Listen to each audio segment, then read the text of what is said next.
Kapag may itinanim, may aanihin. Nagka-harvest na naman tayo ng sili green dito sa ating community garden. Marami na kasing matured na.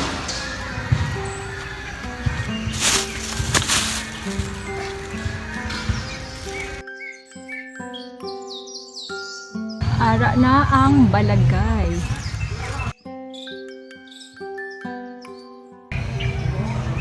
Ito yung plat natin na mayroong sigarilyas o balagay at saka siling panigang.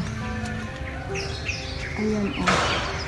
Maraming bulaklak ang ating sigarilyas. At may bunga na. Ay, ito. First time namin magtanim ng sigarilyas. Ewan kung pwede na to harvestin. Tanong natin mamaya.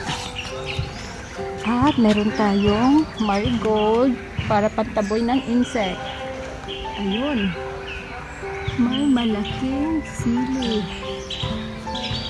Guys, so ang gandang tingnan. Yan sa ibabaw. Tapos sa ilalim, siling panigang. Actually dito, sa plat natin,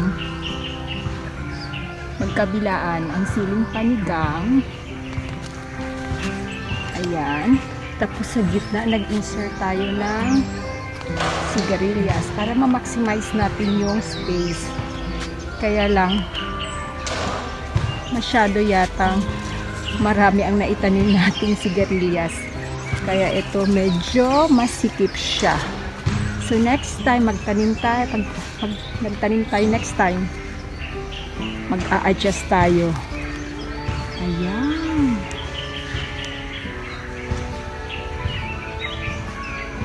And that is in our community garden. Experimental lang pag pagko-combine natin ng siling panigang at sigarilyas. Pwede naman, kaya lang medyo next time mag-a-adjust tayo sa dami ng sigarilyas para hindi siya masyadong mayabong. Ito kasi parang ano lang 2 feet lang yung distance ko ng sigarilyas, and then nagdadalawa pa, so medyo mayabong nga. Dapat pala tag-isa lang, isang puno lang per hill. So pwede, now we know we can improve next time.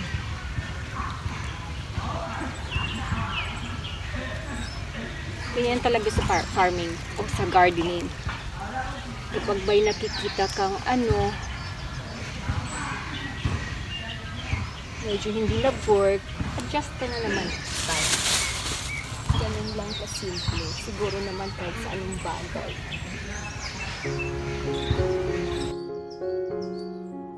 Actually, maraming bunga na. Kaya lang sobrang kapal na ang ating sigarilyas. Magpupruning siguro tayo ng mga sanga niya, ng ibang vines. Magbabawas tayo ng vines para hindi siya masyadong masikip, lalo na yung sa ilalim. Tatanggalin natin yan mamaya after natin mag-harvest ng siling panigang. Ito ang lalaki na. Wow.